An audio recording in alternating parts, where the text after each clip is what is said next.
So one of you guys sent me this video here from BS Now, formerly known as MSDNC, and I found it quite interesting.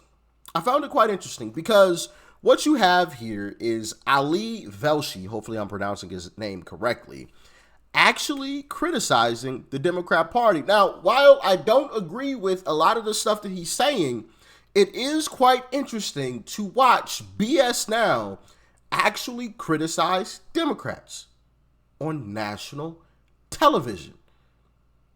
It's quite interesting, and let me tell y'all something. The establishment Democrats, I think they're in for a world of trouble. But with that being said, let's dive in. Is put at risk. We all know by now that the Republican Party is no longer a functioning political party in America. It is a fully captured vessel of authoritarianism, which makes it even more vital that the Democratic Party rise to this moment in defense of our democracy. But whether national Democratic leadership is unwilling or simply unable to do so, they are largely not rising to this moment.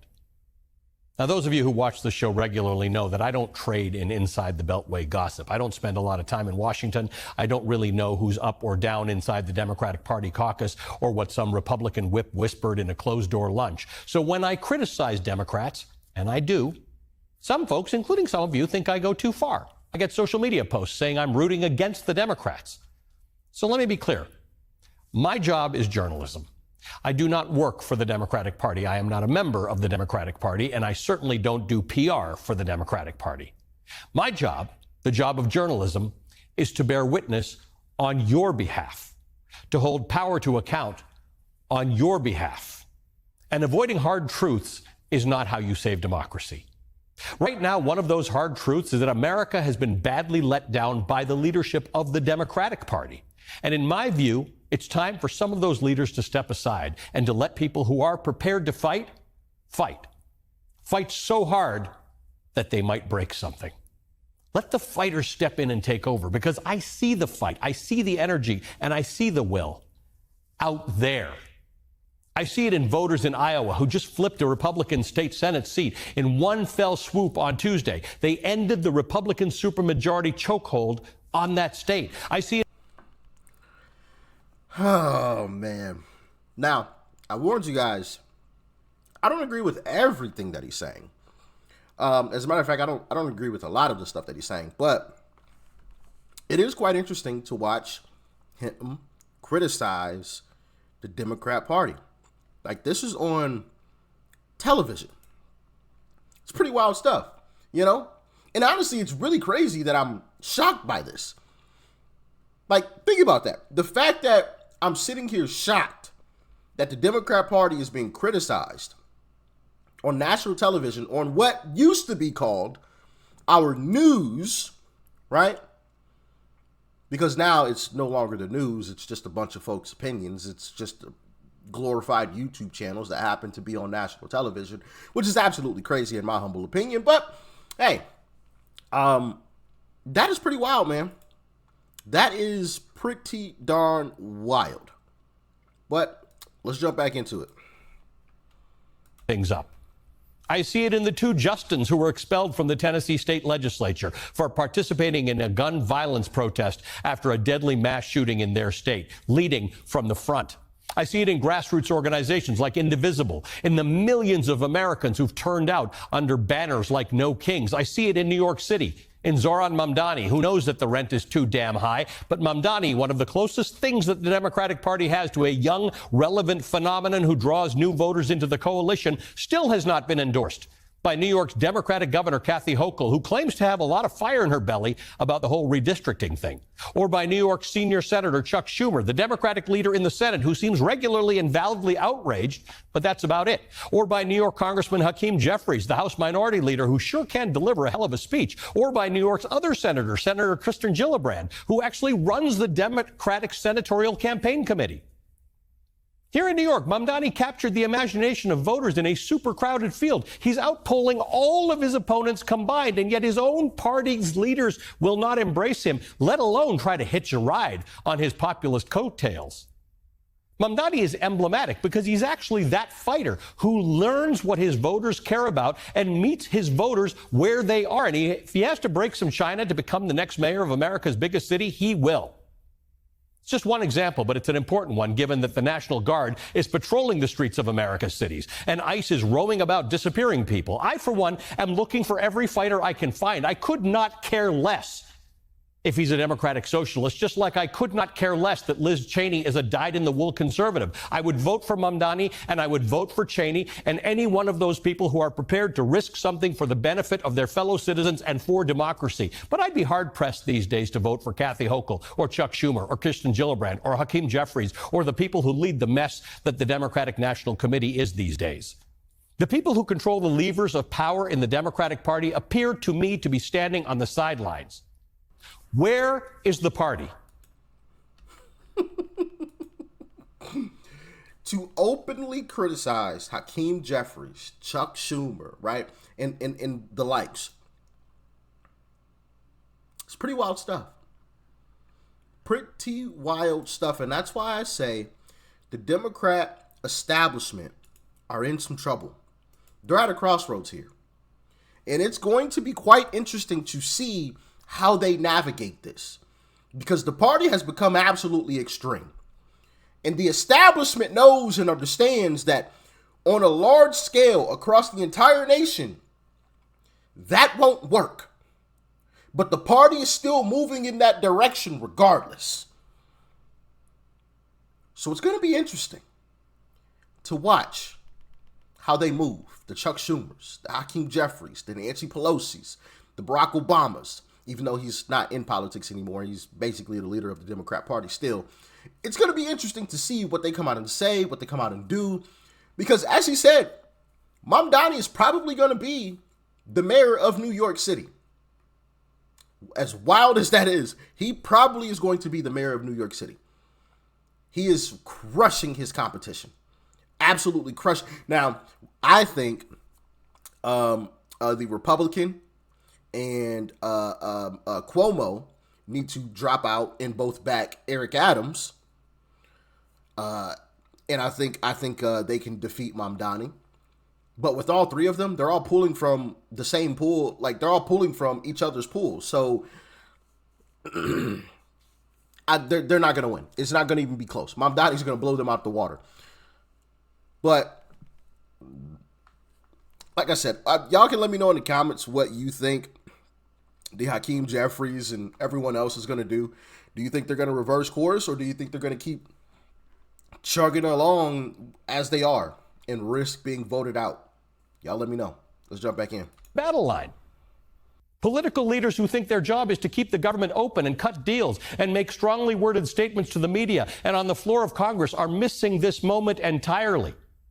Americans are begging for more, begging them to get off the mat and get back into the fight. So if you are a political leader in this country and you are not prepared to fight with both hands, you're not prepared to make good trouble, then perhaps you should step aside and make space for those who will show us that they can fight a bit dirty if that's what the defense of democracy takes. Because right now, that is what the defense of democracy demands. American history has given us leaders who met the existential threats of their time head on. Lincoln did not preserve the Union by managing the crisis. FDR did not confront fascism abroad or at home by splitting the difference. They fought. They broke the China. This is not a left versus right fight inside the Democratic Party. It's not whether Democrats should tack to the center or lean progressive. The choice before us is simply democracy versus authoritarianism. And where is the party is not a rhetorical question. It's the most urgent question in America today. If the answer is silence, then we risk Benjamin Franklin's 1787 warning becoming a prophecy. Is America a monarchy or a republic? A republic, if you can keep it, he said. Yeah, it is a republic because we kept it.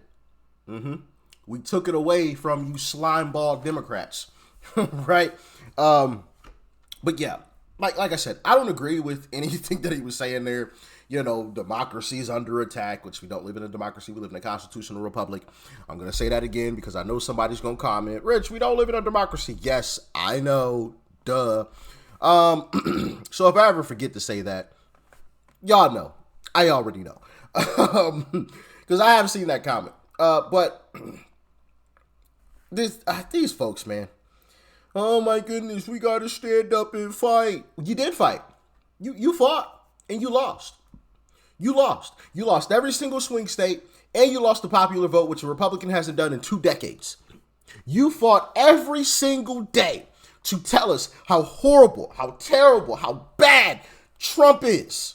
It was going to be. You told us every single day, Trump's going to round up all you black folks. Trump's going to do this. Trump's going to do that. Trump a dictator, blah, blah, blah, blah, blah. And you still lost. You told us every single day how great, how wonderful Kamala is brat. Y'all remember that? Kamala is brat.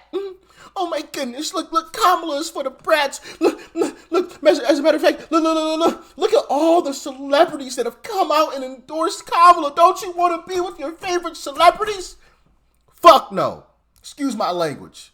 But no, that's what we all said collectively to you, Democrat Party. Ali Velshi. No. Once again, you lost every single swing state. You didn't win a single one. And you lost the popular vote. Not only that, we got the House and we got the Senate.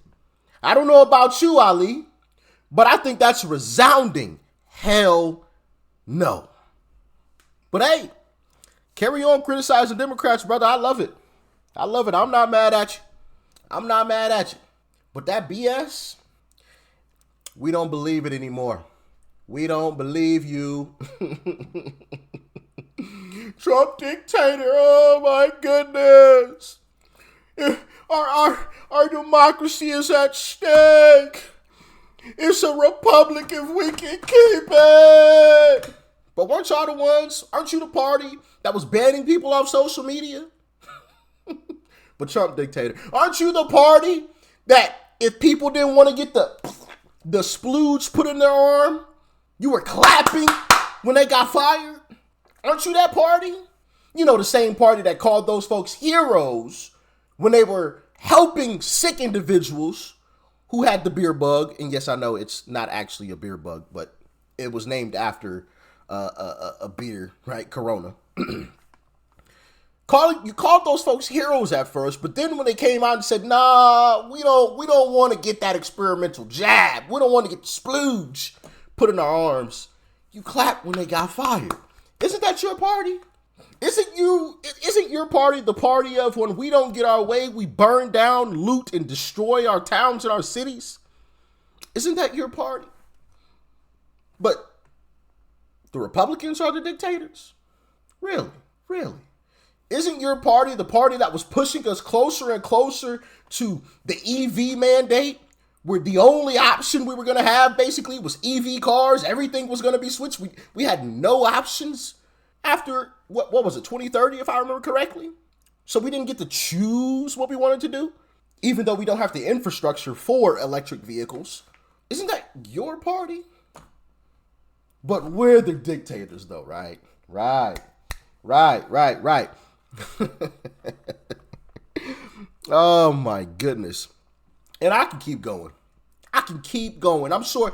Hey, y'all, type some stuff like what I was just saying in the comments. How Democrats are absolute hypocrites. Absolute hypocrites. Because as y'all know, we can keep going with this stuff. We can keep on going with this stuff. Isn't their party the party of, oh no, we're going to lie to the American public about the health and well-being of the president simply so that we can win an election? Isn't that the Democrat Party? You know, I'm going to stop. I'm going to let y'all keep going in the comments. With it. But yeah, man, y'all let me know your thoughts and your opinions about all this. Absolutely wild stuff. I mean, I love that he's criticizing the Democrat Party. I love that. Listen, it is going to be very, very interesting to watch how Chuck Schumer and Hakeem Jeffries navigate the waters now. They've been called out on national television, on Democrats' biggest network, BS Now. What are you going to do now, Hakeem? What are you going to do, Chuck? Time's a ticking. Your constituents are about to vote you out. Oh, boy. Y'all let me know what you think is going to happen. But stay safe. Peace and love. I'm out.